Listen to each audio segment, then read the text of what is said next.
What's up, Previews World? It is Wednesday. It is New Comic Book Day. I'm one of your hosts. Welcome to Previews World Weekly. There we go. I'm one of your hosts, Troy Jeffrey Allen. I'm your other host, Ashton Greenwood, a.k.a. the Duchess of Free Comic Book Day. God, we're so prepared. We're so prepared today. We were flying by the seat of our pants. That's also a little bit of the Dunkin' Donuts cold brew I had before I got on the show. Ashton, how many days till Free Comic Book Day?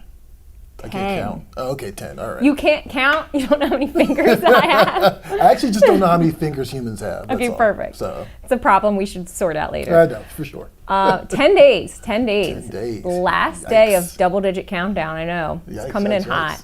May 6th, I have to say it. May 6th. Absolutely. At your local comic shop. Yep, participating. Good point. Participating. If you don't know that was really loud when my ring hit the table. If you don't know what shop near you is participating, you go on freecomicbookday.com, that find a shop, you can put in your zip code, or if you're using your phone and you want to use your location, you can do that too. It'll bring up a list of shops near you that are participating, will have the books, and if they have any special events associated with their Free Comic Book Day event, so sales, cosplayers, creator signings, things like that. I don't know. Are we letting the cat out of the bag? Do we want to tell people what's going on our feed for Free Comic Book Day yet? Oh, Johnny, should we do it? Sure, why not? Okay, so Johnny and I will be traveling around Baltimore County a little bit on Free Comic Book Day. We'll be at Cards, Comics, and Collectibles in the morning, and then we'll be at Collector's Corner in Parkville in like late morning, early afternoon, and we'll be live streaming those shops events to the Free Comic Book Day page. So if you can't go, or you're maybe interested in what that looks like, and you want to see how other people are celebrating, that'll be a cool way to get an inside look. I'm excited about this. This is like you're like April O'Neil or something like that. Like you're just a woman on the scene. That's kind of crazy. You gotta give the people what they want. Give people what they want. Absolutely. Does that mean I have to dress up like a turtle? Yes. Yes. Cosplay as a turtle. I thought that was already part of the deal. I thought we already discussed this. I'm just saying. The people want it, Johnny. The people want people to in the see comments demand Johnny dress like a turtle. Johnny as and a by turtle. people, we mean you two. We are people. Also, the people in our comments. Who do we have normally? We got Annie. You know, and Ubaldo. we got Fantastic. Ubaldo. Yeah, come on. Speaking of comments, Yeah, what's going on? Wow. Comments? Fat Tony's checking in saying good afternoon and happy Fatone. Comic Book Yeah. Day. Happy Comic Book Day. And of course, it wouldn't be Previews without World Weekly without Annie Fox Of saying course. hi. Hiya. What's up, Annie? That's it. Okay, all right. More things we saw this week. I'm going to try to drill through some stuff real quick. So, comics are interesting. Every time I think I know every little corner of the history of comic books, something pops up, I'm like, I did not know that existed. I saw this in the outline, and I'm really excited to hear about it. So, Stan Lee, right? And Jim Steranko, I'm also loud, did a romance comic. Now, they're known for S.H.I.E.L.D. Yeah. Like, they're known for working on the S.H.I.E.L.D. comic book from the 60s. And Stan Lee, of course, and Jim Steranko have done things separately, of course. But they did this romance comic called My Heart Broken Hollywood for a book called Our Love Story Issue 5. And this was released, I initially assumed that this was released during like the heyday of romance comics, which is kind of more like the 50s. Okay. But this is actually released in June 1970. So Marvel is marveling at this point. Yeah. Marvel as we know it is being Marvel at this point. And sure enough, Steranko and Lee teamed up for this thing. And it's cool just because, A, it's gorgeous because of Jim Steranko. Yeah. He has that lush style of art that actually fits really well with a romance comic. And Stan Lee's dramatic flair, which also works. Stan Lee just has a very soap opera quality to the way he writes. And this works perfectly for this. I actually want to see this full story. Do we know what the plot is? So it's basically she falls in love with the director. The girl with the white hair, I'm assuming? Yeah, Okay. and like it's kind of unrequited, and her girlfriend's kind of telling her like, "Hey, don't be stupid. He's all into his art and blah blah blah." Girlfriends everywhere Yeah. have the same role throughout history. Warning them about like all sorts of gaslighting and all sorts of stuff. And ultimately, she gets the guy. Drew Gutierrez, I think he pointed this out. This is from the Cartoonist Kayfabe Facebook group. Okay. And I think he pointed this out that like, in the end, not really sure if this is the best possible romance because he seems largely disinterested in her. But at the same time, kind of like this interesting hidden gem that I would love to see more of. I know that Marvel's printed some of the Jack Kirby stuff. Some of Jack Kirby romance comics that he's done before. I think Marvel's done that. A couple other people published those. But I would love to see if there's more Stan Lee, Jim Steranko stuff. That stuff looks Specifically amazing. romance. Specifically Hilarious. romance comics. Yeah, there's just it's an odd fit that just really worked for me. So I just thought that was really interesting. And also, romance comics are kind of like this forgotten piece of comics history now. You know, there's just Yeah. not a lot of them on the shelves anymore. So, know. you know, when they used to be the thing, you know. So I would love more romance comics. absolutely, absolutely. But I yeah, think I just found my something- next cosplay, that neckerchief scarf. Oh yes. Paisley there in the top well, left. it actually works out because he's a director, Johnny. Oh. So yes, you can do that. I think that should be your. I next will be cosplay. dressing as such henceforward. henceforward. Okay. For the rest of time. Absolutely. You gotta be like Hitchcock, Johnny. You just gotta wear a suit to work every day. Commit to the bit. But just something new. Speaking of something new, the previous catalog for May is out this week. Yeah, that snuck up on me. That snuck up on me too, actually. It actually snuck on me so much that I am sorry if you're trying to get the digital copy today. I'm having issues trying to get it up onto the JUMAG Our friends server. at JUMAG. Yeah, but it will happen, I promise, if you're watching and you also try to get the digital copy. On the front cover, no, I'm sorry. Let me flip that around. Just kidding. Just kidding. Well, On the... We're looking at Red Sonja, so We're looking where at is Red she? This is actually... This is the front cover. This is the front cover, right? Okay. Sorry about that. I mean, we can start with the back cover if you want. Nope. Oh. Yes. Okay, this is what I did. I wrote the wrong thing Bro. down. I wrote the wrong thing down. So, all right. On the back cover is a new installment of Berserker featuring Keanu Reeves' character from the Boom Studios hit series, I should point out, Poetry of Madness. Now, the interesting thing about this is also done by artist Steve Skroce. Steve Skroce is known for a lot of cool comic book stuff, but probably his biggest claim to fame is he was a storyboard artist on The Matrix. So this is kind of a reunion for these two. And I know a lot of people are way into this, so that's going to be really cool. And I'm sorry, Dynamite, on the front cover, Yeah, I know. Wow. Oh, and this art's incredible of there's an her. incredible cover. There's a new Red Sonja series from Torn Gronbeck, who I hope I'm saying correctly. That sounds right. She is actually the current writer on Thor. And Walter Giovanni is going to be doing the artwork. I don't think that's not Walter on the cover, but Walter is actually a really great artist as well. Also, there's a little sneak peek you see in the corner on both covers for a Game of Thrones PVC. I just was sitting here like, is that Jon Snow? That is Jon Snow, and he still knows nothing. And on the flip side of that cover is also the Indiana Jones action figure I was gushing over just a week ago. Right. So definitely check that out. Also, on our order form is Titan's new Conan the Barbarian series. Yeah. That's beginning in July from Jim Zub and Robert De La Torre. You can get a sneak peek on Free Comic Book Day. Oh, that's right. You can get a sneak peek on Free Comic Book Day. So definitely get ahead of the curve and check that out as well. And there's some cool stuff, some cool Art Germ covers and Pat Zurcher covers and a Mike Mignola cover for that. So keep an eye out, guys. That's actually really cool. Mike Mignola cover for Conan? Yeah. Ooh. Look at that. All right. I would be interested to see what that looks like. Yeah, absolutely. 100%. Like, I feel like it's not that strange for him to do because it feels like it's in his wheelhouse a little bit. Yeah. He's definitely a fantasy guy. So Yeah. it kind of fits. Actually, now I'm wondering, has he done Conan before? Because Mignola's one of those guys, like, he worked in Marvel and DC before he became a Hellboy, before he did Hellboy. Okay. Before he became a Hellboy. I mean, that too. Before he did Hellboy. There's a good chance that he might have done a cover or something. There's definitely some Batman work by him that's actually There pretty has to impressive. be, right? Yeah, so I wouldn't be surprised if he hasn't done Conan already in some capacity. Here's Anyway, some more comments. more comments. DG Young saying, "Hey everyone, can't wait for Free Comic Book Day." Yeah. Me neither. I like that attitude, DJ. Stantastic Four saying Johnny's definitely requesting the turtle See? outfit. See? More people. Not just us. Not just us. Kevin Floppin saying, "Whoop whoop." Same. Hey, Kevin. Also, yes. Woot woot. Much appreciated. Me too. Fat Tony saying, "I'm so sorry, I'm going to miss Free Comic Book Day in Baltimore and Johnny in a turtle costume." There you go. That's 4 people, Johnny. See? 4 requests. I can do a giant chicken Boba Fett costume. That's about as You close as I can't. can get. Which I would not recommend in May. That seems like a bad Do deal. it. Ashton doesn't care. Have you never seen my chicken fat costume? No. You never seen I it? gotta show that to you. Oh wow. Okay. No, you got to see that, Johnny. I don't know if you can pull that up. As I'll try and find it later on for the show. But yeah, like that is, Chicken fat. I swear we've definitely featured it on the show before, but that was maybe a long time ago. Was I here? No, you weren't. I don't think you were. I think Okay. this was a while ago. This is back when we were going to New York Comic Con on a regular.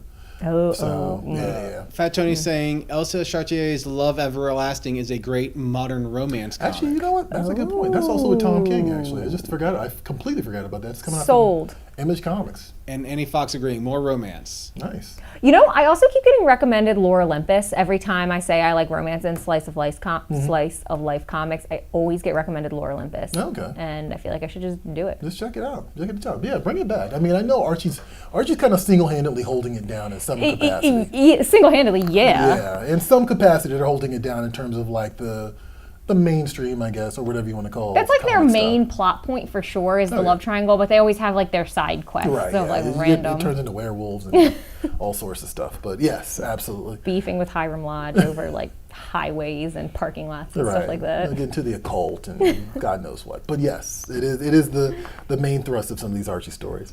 All right. By the way, real quick, I have that chicken fat costume of mine. You Oh, do? that was quick. Pop it Let's up. Nice. stop it.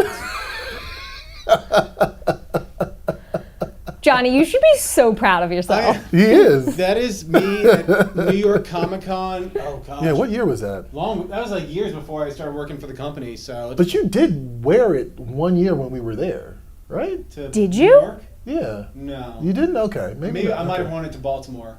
Okay. I only Okay. ever took that up to New York once. Okay. I mean, understandable. That's But yes, it's very hot in that thing. I understand now. Maybe you should not wear that on Free Comic Book Day. Yeah, that's a lot. It's Damn. a lot.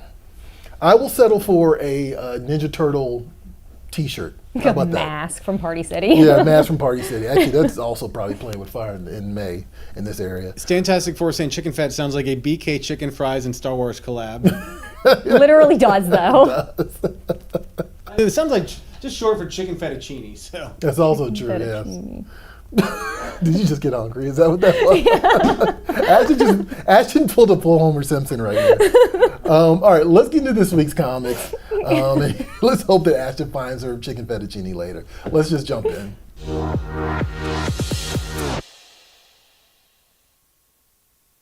Fettuccine. I'm a fan of chicken carbonara personally. I just want to put that out. Yes, I'm a big fan of that lately. All right. I'm going to go first, just because it's sitting right in front of me, and I'm going to say it. Someone called me out this past week. What'd they say? They said, "Do you actually read the comics that you suggest on the show?" That's personal. Yes. That feels like a personal It felt like an attack. Like, Well, I'll have you know that I do, and it just so happens that Ambassadors #3 is out this week. It is a weekly series, so I've been really kind of like gunning to kind of keep up with this. But issue 2, of course, was last week. Here's the thing: Mark Millar, he's kind of gets maligned for having this cynical perspective on capes. Right, on superhero books, right? Some of that is earned because of stuff he's done in Ultimates and all this other stuff, right? But Mark Millar has this ability to frame superhero stuff in a way that doesn't feel like a retread. okay. And it's interesting, especially with all the superhero movies and all this other stuff that's out there right now. He kind of still manages to find the heart of what makes these things appealing. And of course, he's done Kick-Ass, he's done Jupiter's Legacy, he's done Superior, and Ambassadors is the latest one. And he's not reinventing the wheel here. Right. Like, you know, he's finding amusing things about it in his approach.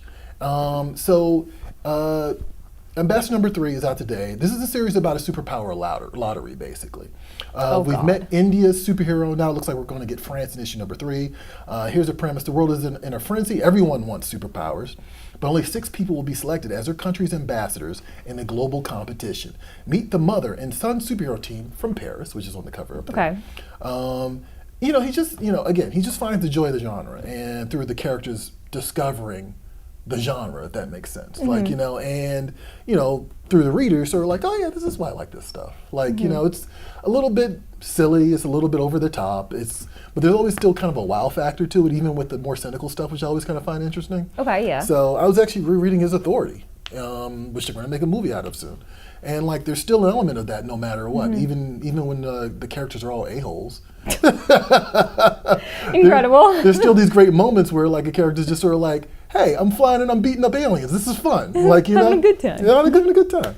So Ambassadors, I definitely recommend it. It's the right kind of superhero energy that I think some of us need right now. It's a fun book. So that's in comic shops this week, and we'll be in comic shops again next week with #4. So check it out, Image Comics. Did the person who called you out, was that like, were they trying to be a jerk or were they just curious? I think they were just curious. Okay. Like, I think they were just curious. Like, I just happened to be at the shop and that conversation came up and it was just sort of like, yeah, no, I actually do. Like, Okay. like I legit do. Like, it's, some of the stuff is, some of them are blind, I'll be honest with you. Sure. But that's because there's the number one issue and our show's on Wednesday. So, that's just how it works. But yes, I make it a point to pick up this stuff. I sometimes actually, what I end up doing, which ends up making me stay at the gym way longer, is I actually read comics during sets, depending on what it is. Okay. So yes, I will sometimes be reading them on my phone in between sets, depending on what it is. So, it's a thing. I feel like that would definitely extend a workout. It does, especially when it gets good. Like, Daredevil's been ruining my workouts lately. Standing next to the squat rack. Right, Like, just making somebody mad behind me because they're waiting for me. And I'm just like, oh man, let me download number 4. Anyway, but all the stuff I really love, I actually save for the print medium. So there you go. okay. All right, what is your pick this week, Ashton? Okay, I have 2 picks this week, and it's because one looked so cool, I couldn't pass up an opportunity to not mention it, which is this Queen in Comics book from MBM, which is a biography of Queen and Freddie Mercury and kind of their story. And just the cover art alone is what got me. And as someone who's seen Bohemian Rhapsody more times than I can count, I feel like this is something that makes sense for me to get my hands on. And it just, Freddie Mercury was so over the top that the way he dressed just as his style makes perfect sense to be in a comic book. Yeah, like, he looks like a comic book superhero, but was actually a person. He totally does, actually. That's a very good point. No, that's cool. Actually, that caught my eye too, so I'm way into that. What was your other pick? My other pick is Sap Hunters from Humanoids. I definitely missed this one. Yeah, it's like a sci-fi fantasy with dystopian undertones. Kind of. Well, let me tell you what it's about before I say the word Avatar and get y'all. Seems very literal, judging from the cover. Yeah. So it's set in a world where all of these different clans live like in and among and on top of and in the branches of this massive tree they call World Tree. And so this guy on the cover, his name's Pierre, and his thing is he's a sap diviner, and he's kind of supposed to like take care of the tree and make sure it's healthy and the sap in it is healthy because all of these clans rely on it for resources and food and that kind of thing. But then the tree gets sick and the sap is poisoned and nobody can really figure out why. So he has to like put together a crew and like literally go like into the tree. Like that's how big it is. They can physically go in the trunk of this tree and figure out what's going on in there. And like all of these clans are kind of suffering on the outside because they rely on the tree. They can't use the tree, otherwise they'll get sick and die. Kind of Avatar vibes, if you didn't immediately get that with like the home tree thing. Yeah. Also Thor. Also the World Tree is a big factor. That's a big of a factor in the movies, but yeah, it's definitely a big factor in the comics as well. That's actually kind of interesting. Right? Huh. Humanoids always kind of comes through with the interesting, out of left field science fiction fantasy stuff. So, right. Yeah, I'm kind of into that. Okay. Sap Hunters. All right, in comic shops this week, guys. Check that out. Of course, comics aren't the only thing at your local comic shop. Here's Natasha with the toys and collectibles available at your local comic shop this week. And when we come back, I'm going to go off on this Kraven the Hunter movie. Lord. Let's go. Here's this week's rundown of some of the toys, statues, and collectibles hitting store shelves for the first time. Let's take a look inside the Previews toy chest for the week of April 26th, 2023.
Be sure to check with your local comic shop for availability. And to see more, head over to PREVIEWSworld.com/toychest.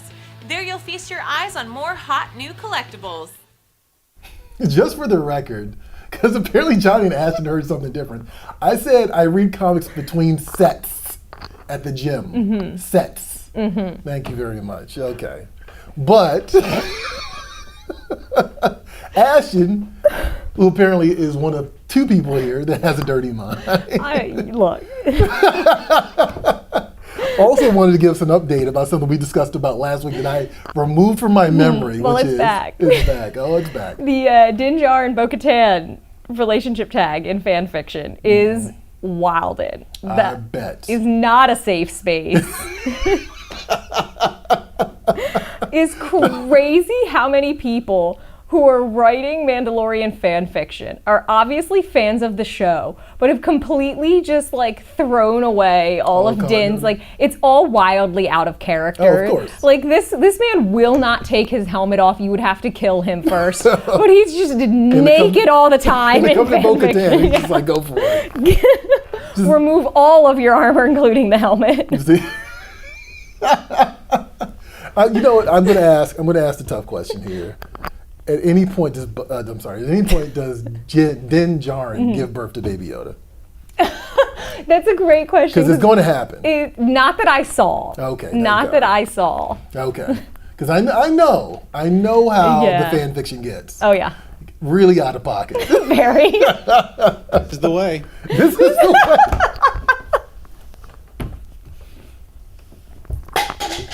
I'm upset. I don't like any of this.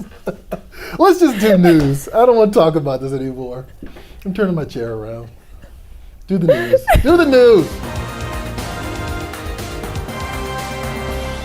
News time. We're never going to recover from this. Oh, God. Cancel the whole show. You know, I guess it was technically my fault. I went there. I went there. It was me. I did say it off camera, and you were like, we need to talk about this on camera. You did, but you know, once we're in the middle of the show and you remind me of something like that, I'm like, oh, let's talk about this. All right. Okay. Can we all move on now? We can try. Okay, Hasbro and Mattel are teaming up. Like Bo-Katan and Din Djarin. Exactly.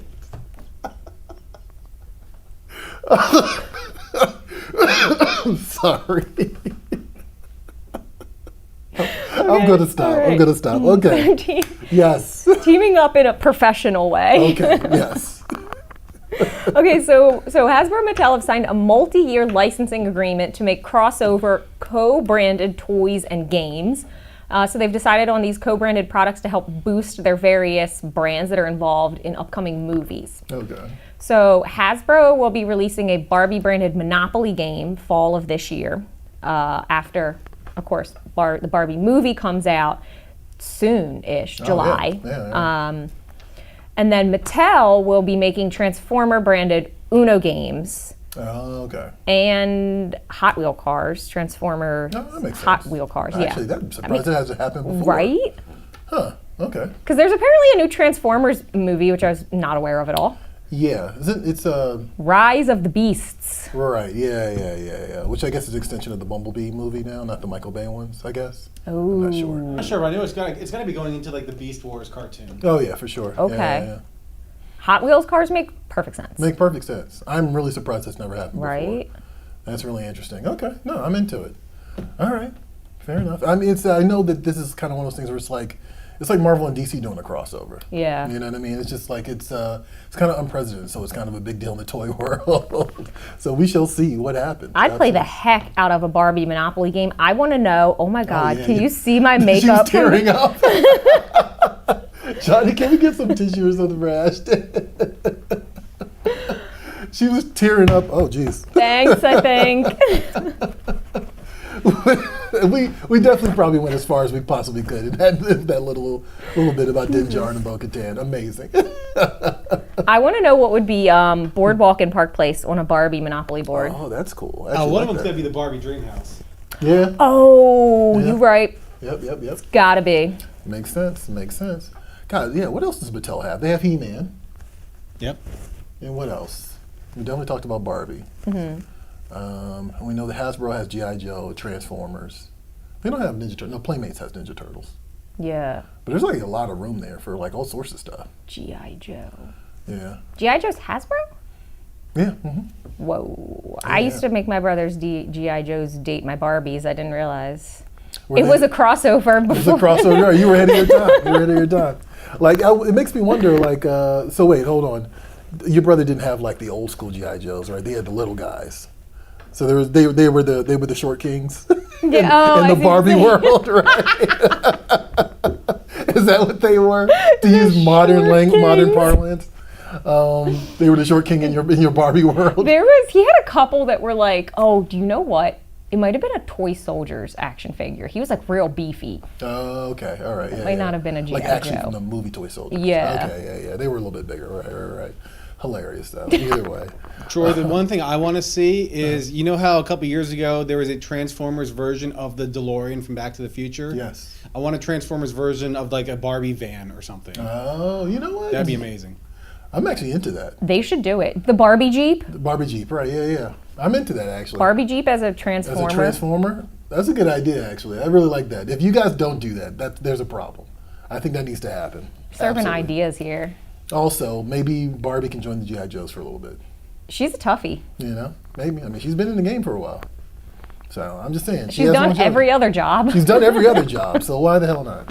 What else is going on in the world of geekdom, Ashton? New trailer. Got some trailers to talk about. okay. First one is this Sweet Tooth trailer from Netflix. Yeah, that's right. They got their second season, which is great because Netflix is kind of They're kind of dicey with those second seasons. Hit miss. They don't give them out. They don't give them out willingly. no. So just for context, Sweet Tooth was originally published by DC's Vertigo imprint by Jeff Lemire, who comes up with some of the wildest concepts.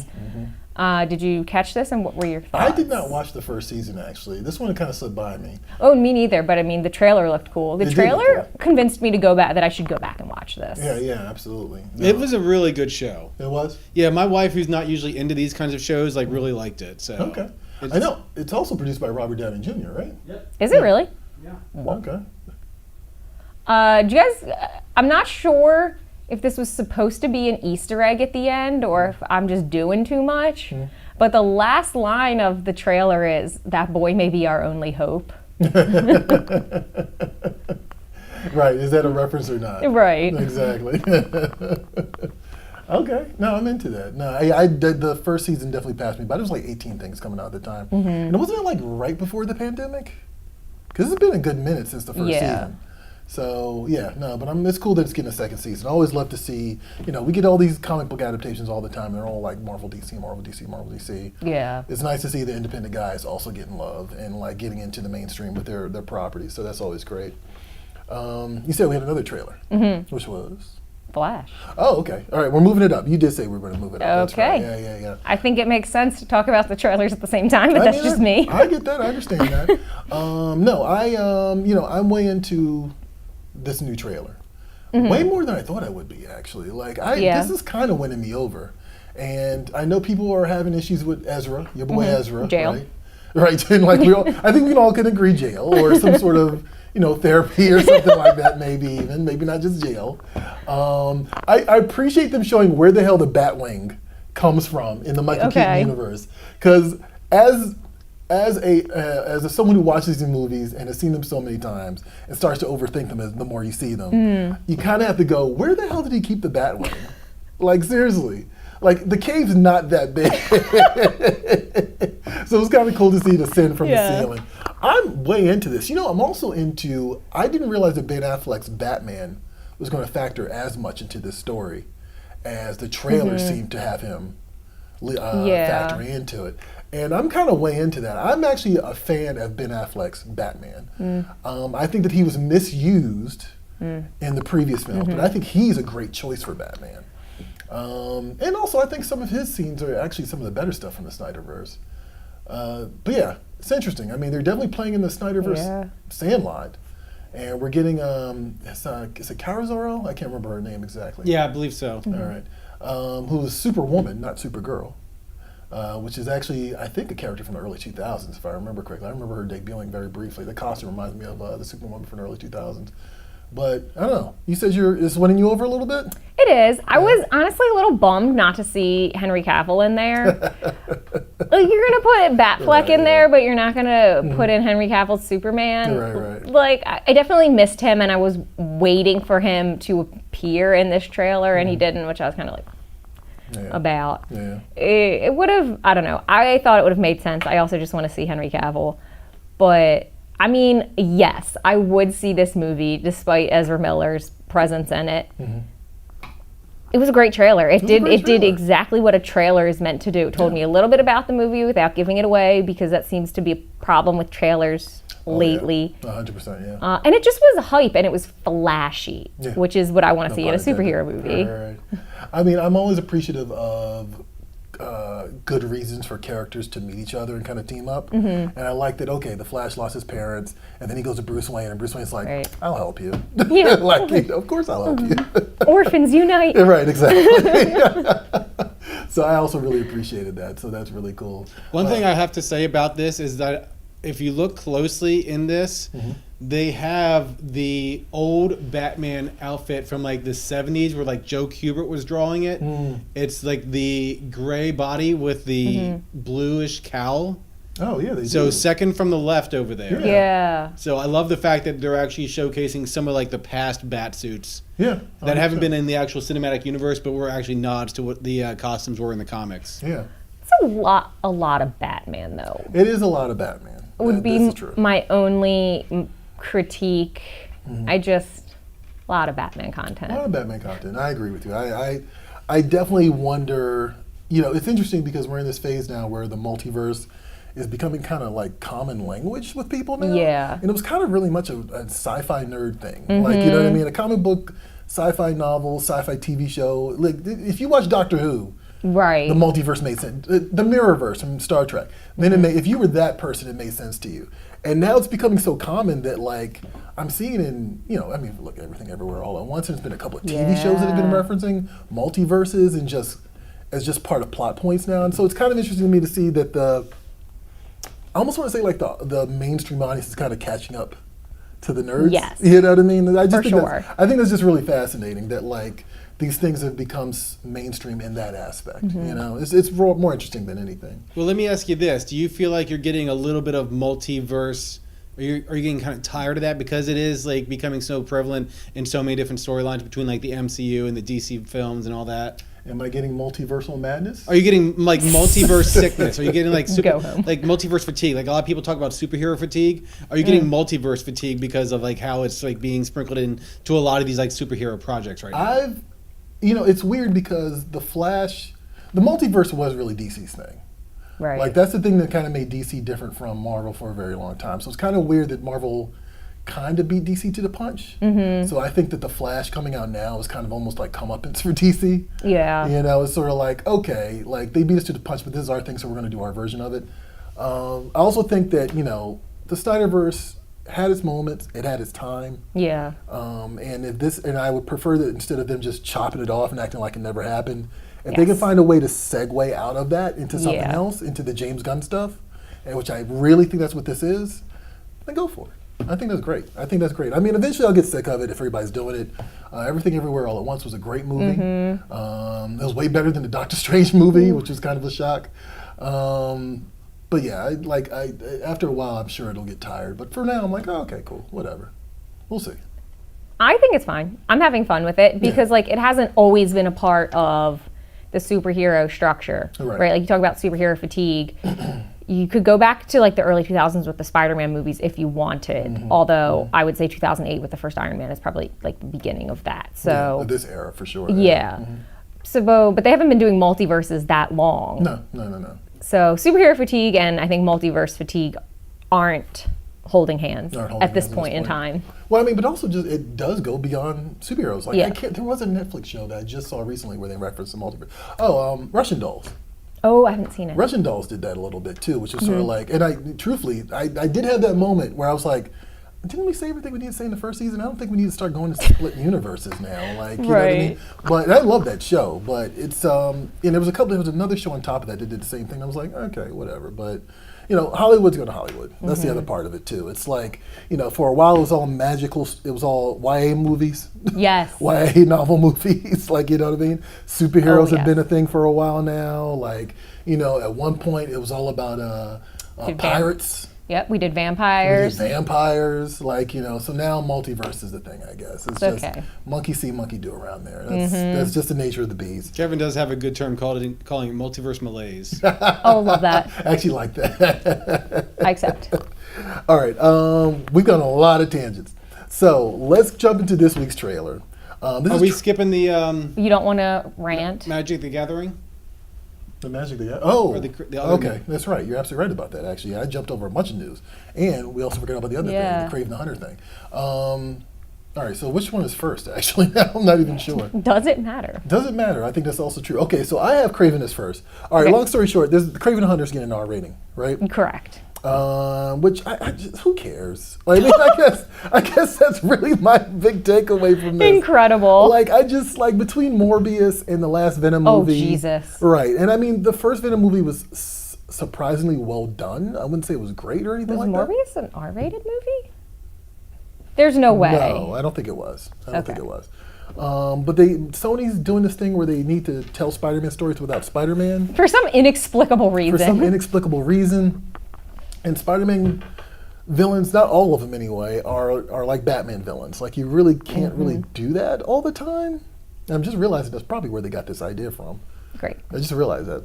But yeah, how many Morbius type movies do we need to fail before Sony kind of figures out, okay, maybe we need to stop this? The Morbius movie, and this is true of all the movies. Like, it's true of the Venom movies too. Like, it's the Sony universe of Marvel villains, Yeah. but they've written all of these movies so that these villains are the heroes of their own stories. Right. So, well, what is the point of that? Right. And I mean, here's the thing with the Marvel villains in general, right? They're all kind of, there was a term you said recently, anti-villain. Anti-villain? Weren't we talking about that Yeah, before? They're anti-villains. kind of all of them are kind of like that. The Spider-Man Yeah. villains are. They all kind of, their little sob stories in the background that make them humanized. And Spider-Man can be viewed as the good guy in a scenario or the bad guy scenario. Depends on what story you're reading. But at the same time, it doesn't look like they're ever going to be Tom Holland, which is kind of really, which is so ridiculous at this point. Yeah. And so I'm just like, what is the end game to get them to all team together and do what? Like, And against who? and against who? Like, the Vulture showed up at the end of Morbius, if I remember correctly. Yup. And I guess Venom showed up at the end of No Way Home, but that was kind of, from my understanding, that was kind of like just a gimme to Sony. They were sort of like, can we tack this on to the end of No Way Home? Okay. And it doesn't really make sense because then he just goes back to his universe afterwards. So I don't know, whatever. I find it hard to care about it. I got to be honest with you. I think that's obviously true across the board, at least from like a box office perspective. Also true, right? Exactly. I mean, yeah, the first Venom did well. Venom 2 did not do well. Morbius didn't do well. I don't anticipate this doing well. Like, and yeah, you mentioned, God, who's the actor that's playing Kraven? Aaron Taylor Johnson. Aaron Taylor Johnson. Kick-ass. I actually think he's a good actor. He's a great actor. He's actually a really good actor. He's been in stuff. I saw him in oh God, what is that train movie that just came? Bullet Train. Brad Pitt. Yeah. He's good in that. It's a fun movie, but not this. I'm not into this at all. Pass. All right, let's talk about some Magic the Gathering theft because I totally glossed over this, and this is kind of crazy. Yeah. So apparently there's a series of Magic games called the March of the Machine, and apparently a YouTuber basically did an unboxing of this item that isn't slated to come out until May 2nd. So he basically broke street date, which no. we can tell you from the distribution arm that we work in is a big no-no. Yeah. So the question was then asked, who did he get it from and how he's able to access this? And that's exactly what Wizards of the Coast and Magic the Gathering wanted to know. And so they sicked the Pinkerton Detective Agency on them. Wild. Which was founded in Chicago, Illinois more than 170 years ago. And I didn't realize it was still a thing, but apparently it's very much a thing. The company has played a role in major historical events, not the least of which was its stint as a violent, strike-breaking private paramilitary force in the late 19th and early 20th century. Pinkerton, now a subsidiary of a Paragon Systems, now it just sounds nefarious, currently Really? counts security and loss prevention among its many services. So Wizard of the Coast went and got them on this just YouTuber They came knocking on this guy's door. Apparently made his wife cry. This YouTuber wife cry. Perfect. Which, you know, it's just sort of like, okay. And so a bunch of questions were asked. He then posted a second video where he basically was like, I'm sorry, the YouTuber's name was, I thought I had it. Maybe I don't. We don't know. It's somewhere here. I'll find it in a second. But basically, he posted a second video, kind of like an apology video. And in the apology video, he kind of goes on to extrapolate what they think happened in the situation. It's possible, they say, that someone somewhere in the distribution chain accidentally mistook March of Machine product for March of the Machine, the Aftermath product, and sent it to him. Sounds like a lie, but whatever. But yeah, just to let you guys know, hey, Breaking Street Date is serious business. I remember when I was in college and I was working at Electronics Boutique for like all of like half a second, and God forbid you ever break Street Date on a Madden game. Oh, I believe that. Oh my God. Like, oh my God. Your ass is grass. If you broke a Street Date on a Madden game, forget it. NBA 2K, like any of those, absolutely not. Was not going to happen. Johnny, you pointed out something about the Pinkertons that I thought was pretty amusing. This is, okay, first of all, disclaimer, I'm putting this out there to the world. I apologize for this right now. This is in poor taste. Oh, it's a pre-apology. Pre-apology. All right, this is going to be I good. have a dark sense of humor. I'm just saying that right now. But so the Pinkerton agency supposedly deals with like security and protection and stuff like that. I'm guessing. So if that's the case, then maybe having a picture of Abraham Lincoln on your webpage is not the best idea. Yes, I think that's fair. Like I said, I apologize. As a security agency, probably not the best idea. Security was not stiff on that. I mean, I understand that you want to celebrate your 170 years of service, but Do it with a president that wasn't assassinated. it wasn't completely assassinated. Murdered dead. Murdered dead. Exactly. All right. Wow, good catch, Johnny. That's incredible. That gave me an evil little laugh this week. I feel like they're going to come knocking on our door next. Like, can you stop doing that? Okay, we do have to catch up on some comments though, because do. we've got okay. a Let's go lot on that we have comments. to catch up on. Fat Tony was saying Johnny was out of costume, a Family Guy reference. Yes, indeed Yes, it it is. was. Yeah. Annie's saying that she likes to read on her backyard deck with a blended margarita next to me, but not during sets. Blended margarita sounds amazing. It actually does. During our Bo-Katan and Din Djarin conversation, Stan says, "This is the way just killed me." Yup, same. It took everybody out. That was it. That was the punchline. We didn't even know that we were setting it up, but there it was. Annie Fox saying she used to use G.I. Joe to make Ken jealous. Annie knows. There you go. Kevin Short Kings saying Unite. Big Jim, I think, was similar in size to Barbie. I guess that was a toy line. Oh, okay, from Big Toy Jim. Soldiers. Oh, okay. DJ Young Okay. saying about Sweet Tooth. Same. He got his wife to watch Sweet Tooth Okay. after talking about the book too much, whether she wanted to hear about it or not. She loved it. Sometimes that happens. Hey, sometimes that's how it works, guys. Jeezy Creasy. There's a character in Sweet Tooth that rivals Grogu's cuteness. Oh, Uh-oh. oh. Lord, don't tell me that. You're I right, was an what was Ewok that? lover. Kevin loved Bullet Train. Bullet Train was fun. It was. He's also saying that Pinkerton caught Jesse James. Jesse James. Oh, Really? The Outlaw? That's what I know it from. I was like, there was some movie I saw where the Pinkertons factored into the story, and it was the Coward Jesse James movie. That's what it was. Oh, so, yeah, interesting. Okay. Created by Averell Harriman of Brown Brothers Harriman, of which Prescott Bush was a partner, H.G. and W.'s father, and Grindfeld. Oh, did not know that. Okay, Oh. nice. Wow. A lot of history. They Thank you, were Kevin. Secret Service before Secret Service, and the Okay. FBI, too. Interesting. All right. Did you say they help you die? And the FBI. And they do assisted living. No. Suddenly that's explaining that Lincoln shot. Physician assisted. Oh my There you god. go. I'm going to hell. I mean, you know what? That I think that joke has dated well. I mean, yeah. You know, it's like making jokes about the Titanic at this point. I don't think anybody's going to get you on that. All right, we are running behind big time. Trident of Aurelia is a new series that is available right now. And so here's a trailer, and when we come back, I'll tell you more about it. Check it out.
and that is Trident of Aurelia from BattleQuest Comics. A long-abandoned trident calls out to a drowning woman as Oriana takes it in her hand. She transforms into a mermaid and her life changes forever. Hers is a story of ancient sorceries, a cadre of mermaid allies, alien monsters, and a massive leviathan. A story Peter Beagle, the last unicorn, calls enchanting and ominous. This is dropping June 14th from BattleQuest Comics. It is available right now for you to pre-order. So definitely head on over to PREVIEWSworld.com/pollbox if you are a pollbox member, or just ask your local comic shop to reserve that for you. And arriving in June. Definitely check it out. One more thing I want to throw out into our sea of random this episode. Lord, yeah, this episode is dysfunctional. It's dysfunctional. These are my favorite episodes. I mean, Honestly, these are favorite ones. So I am a huge fan of movie scores. Okay. Like, I have scores to movies that I have not even seen. Okay. Like, real talk. And so it just so happens in a movie that I love, a recent movie that I really enjoyed, there was a in concert version of this. Now, I don't know if you've ever caught these before, but it's basically they show the movie and the orchestra plays the score while you're watching the film. They've done it a few times at the Hippodrome for Empire Strikes Back and Raiders of the Lost Ark. The pandemic kind of put all that on pause, of course. Sure. So I was really excited because I got to see the Batman in concert. Oh, And so cool. If anything, this is actually a picture from it. This was at the Warner Theater in Washington, D.C. Okay. And as you can see, there's the entire band. Yeah. Like, the entire orchestra is right there. And it was phenomenal. I have to really say, this was so much fun. And the level of geekery, pinky out geekery in the room. God, I'm sure. It was probably incredible. I actually overdressed for the occasion. Because I was like, we're going to the theater. Like, Yeah. check it out. Better than And underdressing. of course, nerds are going to nerds. So everybody's like, Yeah. got the Batman shirt on. In their t-shirt, yeah, of course. But either way, it was such a great time. And I don't know if there are certain moments in the movie that I was anticipating. For example, the part where he goes back to the Penguins Club and he comes down the elevator and all the guys are shooting at him. And he's just walking in a straight line and they do the bum, bum, bum. Was waiting for it and it did not disappoint. I recommend that to anybody. They are traveling apparently, like it's going from city to city. So if you're a fan of this movie, definitely go check it out because it's something that was, like I said, fairly normalized before the pandemic. Right. And I guess it's getting back to that, but I also don't think it's that often that you can see a movie like that in that way. Yeah, really. So very much into that. Shout out to the orchestra, shout out to Michael Giacchino, who I also love as a composer. Wasn't there. Michael Giacchino wasn't there. He's been crazy. He's been very busy. He has a lot of work. But the orchestra did a great job, and it was a lot of fun. So highly recommend. All right, let's jump into some asinine arguments. I feel like we've already gone down the asinine argument a couple of times. We've had a lot of asinine arguments so far. But let's get one more. And why the hell not? Let's do it. Asinine arguments time.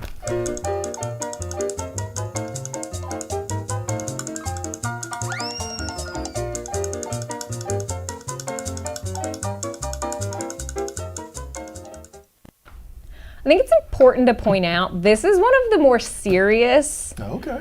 asinine arguments I've done, and I also hurt my own feelings Oh, wow. posting this. Okay, interesting. This has got layers. Okay. All right, go for it. So the question is, which of these characters didn't deserve their fate? Choices are Glenn from The Walking Dead, Mufasa, Black Widow specifically in Endgame, and Han Solo. Han Solo. That was the most BS death I've ever seen, and I hate it still. Like, I'm still mad about that. I'm just saying. Mufasa. Okay, all right. Traumatized. Oh, I'm sorry, say it again. Mufasa. Ooh. I just had to do that, I'm sorry. Go home. That's two. I got two go homes in one episode. That's great. I'm sorry, go ahead. His unfair fate has traumatized generations of That's fair. children. That's fair. That's very fair. I will give you that. Glenn, interesting. Okay. From The Walking Dead. He literally got murdered to death Yeah, that's with true. a bat Yeah. trying to protect the person he loved most. That's true. Usually that is what happens when you murder someone. Murdered It is- to death. No, I know, but like for emphasis because that was wild. Just wild behavior on Negan's part. I remember when that happened. Like, there were a lot of people who were just like legit traumatized by that. Yes. And that's how it played out in the comic. Oh, right? yeah. Yeah, right. You're right. So people already knew this was going to happen, and we're still upset about it. That's saying Also, something. like, I don't know, because the gore in the comics is like so crazy, and they did not take their foot off the gas for that in the show. It was just as bad. Okay, all right. What was the other one? I'm sorry, my bad. Oh, Black Widow. I think that was actually a perfect fit again for that character. Okay. Actually, to the point that the movie kind of annoyed me. Because the movie or the Black Widow movie. Kind of annoyed me. Okay. Just because it arrives on the heels of it and it kind of steps on it a little bit, which is kind of weird. But yeah, no, I'll give them a lot of credit. The Russo brothers did a lot with that character. Yeah. In the background that kind of built up to that moment. So I'm a big fan of that. Okay. Actually.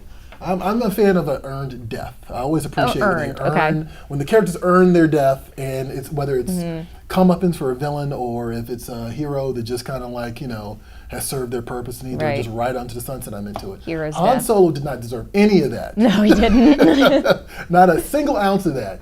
And don't get me started on making Han Solo a deadbeat dad. I'm not a fan of that. Oh my God, took that personally. Oh God. Actually, what was the one that hurt your feelings? Mufasa. Oh, okay. This was born out of a conversation I had with a friend last week who has an 8-month. I really felt that. She has an 8-month-old, and I was like, so are you going to traumatize your child with the Lion King experience? And she was like, I mean, probably. And I was like, give me your hands. And it hurt my own feelings. Tosses him over the cliff. Right. Fair enough. Johnny, where do you fall into this? Oh, this is a tough one. It is. There's some good choices in there. It is, but I think for here the key word is deserve. Yes. So Black Widow made her choice in Endgame willingly. Right. Okay. So I don't know if it's a matter of deserving or not. Glenn, I could see where Negan's coming from. So basically, as warring groups or they're butting heads against each other. To Negan, that whole group was a threat. So in his mind, Glenn and all them deserved it. So for me, that leaves Mufasa and Han Solo. I kind of have to give the edge to Mufasa just because he was looking out for the entire Pride Lands because there was an entire community that he was looking out for, whereas Han Solo was just trying to save his one son. So I think there was more lives at stake with Mufasa. Interesting. Okay. Also, the phrase "long live the king" is hurtful. That's so rude. That's what Scar said to him. That's right. Yeah, and then. Right. Also, we're going to need to point this out. Scar from Dynamite Comics available right now. True. If you want to relive some trauma and be more Yes. upset, definitely check out Scar from Dynamite Comics right now. All right, so you both saying Mufasa? Well, actually, I think we want to check in with the chat real quick. 'Cause Oh, we yeah, have a yeah, couple what you guys comments gonna in say? there. I'm sorry. Fantastic Four saying he went back to watch these death scenes to make an man. informed decision. He cried twice. He's going with Glenn, but Black Widow is a close second. Okay, interesting. Valid. Oh man, Glenn wrecked me. Fat Tony's saying none of them deserve their fate, but Han Solo's was the most meaningless since we all know what happened to Kylo Ren. Right. It makes it even worse as the movies go on. It's just like, come on. Annie Fox saying she agrees that Han Solo had a meaningless death. Yep. But also, more importantly, she's got a blended margarita. It's getting hot out there in her backyard. Okay, that is more important. Thanks for updating us. Annie's updates are actually very amusing. We should make that part of the segment. Annie, what's going on? Yeah, right. Let's check in with our field Her correspondent. field reporter. Yeah. All right. I mean, it sounds like Mufasa's got the lead. I that's who I'm going with. But I have a feeling Han Solo is going to actually edge it out here. I actually kind of knowing so. our audience. So, but let's go with Mufasa just for heck's sake. Oh yeah, he's in the Wow, out. a lot of people. What? It's Black Widow is actually edged everybody out. Barely though. It's close though. That Wow. Han Solo is a close It's second. a close second. Wow, I'm actually surprised by the Black Widow one. I really thought that was an earned death. Yeah, I think so. I thought that she got a hero's death, and she did. basically saved all the Avengers. You literally. by killing herself, by letting herself die, and sacrificing herself. So that's kind of interesting. The Han Solo thing will never sit right with me. Meaningless is who said that was Fatoni. That's the most apt word. Exactly. Two people said that. They were like, it Yeah. was just straight up meaningless and offensive. Offensive. On so many levels. Actually ignorant, and everyone was wildly out of character in the entire Yes, sequel trilogy. Yeah, don't even get me started on that. And from Luke to Jesus. Chewie and not being hugged after all that. The whole thing's just Right. Don't get me started. Ray's all upset about some stranger she just watched She just die. met, right, yeah. And didn't she like try to steal his ship anyway? Yes. I hate that movie. So Leia's much. like 3/4 of a Jedi for no real For reason. no real reason. I'm sorry you like those movies, although I think at this point we're at a point where not a lot of people like Yes. those movies. Like I think we've turned the corner on that a lot. Actually, did you watch the final episode of Mandalorian? No. Oh, you didn't? No. Okay. I watched the second to last one the other night, and the way that ended, again, another hero's death, but I was like, I need to recover for a minute. For a moment, he's like, I need a second. Johnny, have you watched the end of Mandalorian? Yeah, I've seen it. Okay. I loved it when Han Solo came. Oh, sorry. I It personally, was crazy when Han Solo died. It was crazy when I saw it. Personally, I loved it. I thought it was very Star Warsy. So, I saw your Facebook post yes. about that, and I was like, oh, yes. Yes, I loved it. I don't know, Johnny. How did you, without spoiling it? Was it Star Warsy? It was okay. I just think that they have like a hard task to overcome because after, what was it, season 2, when you find Luke at the end? Yeah. I mean, how do you top How that? do you Like top having that, like a right. classic Yeah. character from the original trilogy come back. So as far as what it was, it's good. Again, I've said this before. I'm not caught up on the Clone Wars animated show. I'm going back and trying to watch that. But for those who religiously watch that and follow that all the way through, I think that that's going to be a good payoff for them. You're right. It seems Okay. like there's definitely a through line that even I wasn't aware of. But at the same time, I'm like rooting for Mandalore in general. So I'm like, Yeah. I'm with it. All right. We do have a couple more comments More about comments, the let's go. poll real quick. Stantastic 4 saying it was almost 40% Glenn when he voted earlier. Oh, wow. really? Okay. Annie's saying she won't rewatch the Glenn death scene. Yeah, I got to give it to you, Stan. If you walked yourself into that was brave. Kevin's saying he'd say Black Widow because she chose her fate. Not a good thing, but she deserved it because she accepted right. it. Yeah. Yeah. It's that hero's death. I'm into Yeah. that. I'm way into that. All right. So let's get into. We actually don't have a comic shop shout out this week. That's correct. That's correct. But we do want to remind people about the comic shop shout out. So what can you tell people? Right, so in addition to the usual spiel of if you want us to shout out your local comic book shop on the show, find us on social media, tag your shop. If they don't have a handle, just leave their name. We also occasionally put out calls to action to have you guys shout out your comic shop in the comments. We'll throw it up usually on Free Comic Book Day and the Previews World, Twitter, and Facebook specifically. I don't think you ever put it up on Instagram, Troy? Do you? No, I No, don't. okay, so just No. Facebook and Twitter. Johnny, do you have the graphic by chance? Okay, great. So if you see this show up on your feed and you have a comic shop you want us to shout out, drop it in the comments and we'll get to it eventually. We do work our way through all of the comments. So if we don't pick you right away, we'll circle back to you at some point. Absolutely, yes. And here's a reminder to like, follow, and subscribe. I am at Previews World, and that's on Facebook, Twitter, Instagram, YouTube, which you're probably watching right now. And you can hang out with Ashton at. Free Comic Book Day on Facebook, Twitter, Instagram, and TikTok. All right, because she's more contemporary than we are. I just had a really good idea for a TikTok video the other day that I need to tell you about. Okay, all right, I'm into that. If you go to Previews World right now, you will see an interview for a book called North Valley Grimoire from Whatnot Publishing. This is with Blake Northcott. Like I did an interview with her. Blake has been a fan favorite writer for quite some time. She's done work at Heavy Metal and a bunch of other places. And North Valley Grimoire is kind of like her Spycraft meets Spellcraft series. Ooh. So a little bit of James Bond meets a little bit of Harry Potter type of thing. I'm about that. And so, yeah, a lot of cool injected into this as well. Giuseppe Cafaro is the artist, great artist. And this is another in a series of books from Whatnot that just seems to be just banging. They're hitting their They're stride. just knocking them out of the park. And, like, people seem to really enjoy these. This is what comics are all about for me. Like, this is the type of stuff where it's just, just big fun and nice, cool distraction, cool concepts, and that's not that's something Blake is definitely known for. So definitely check out that interview, and also just kick it home back to Free Comic Book Day real Yeah. quick. What can you tell people about that age rating? Yeah, very important. So Very Free Comic Book Day, like we said, is in 10 days. We want to make it really clear and really easy for you guys to find comics that work for you, and specifically for your kids if you're taking them with you. So there's a color-coded barcode on the front cover of every book, and it's going to be either green, blue, or red. If you see a green one, that's all ages, so everybody, kids, teens, adults, whatever. If you see a blue one, that's going to be teen rated, so 13 and up is the recommended reading window. And then if you see a red one, it's sort of like the stop, hang on for a second. Right, yeah. That's mature, so that's going to be 18 and up. If you're not 18 and up, I have to say you Don't should touch this. check with your parents. I know teens don't do that, but I would recommend that you do. And then also on our website, I've broken it down into like what every book is in their categories. I'm not sure if that's helpful or just a massive perfect, list, yeah. but it's available to you if you want it. Yeah, no, absolutely.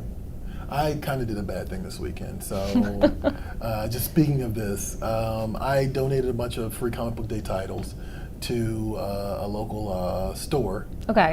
in Greenbelt. And it's actually more like a community center in Greenbelt, so they're going to do their own thing, right? Sweet. We had a lot of overstock here, so I was like, hey, let me just give it to you guys. You guys can do something on May 6th. Yeah. And they didn't give them a heads up about the age rating. Oh, whoopsie. So maybe I'll do that. I'll take care of that on my end. Sorry about that, y'all. But that is it for Previous World Weekly. We did it. We did it. We went on some fun tangents. I apologize for nothing. Me neither. Absolutely nothing. I'm not sorry. I'm not sorry. And Johnny's happy that Abraham Lincoln's dead. No, he doesn't. He's not. No, he's not. You know, that implies way too much. I'm sorry. I'm sorry. 3 Johnny. strikes, go home. Johnny, put us out of our misery. All right. Well, I think we're done now. That is Troy's it. definitely done talking. I'm done talking. That is it for Previous World Weekly. I'm one of your hosts, Troy Jeffrey Allen. I'm your other host, Ashton Greenwood. We will see all of you at the spirit. Just go home. Bye.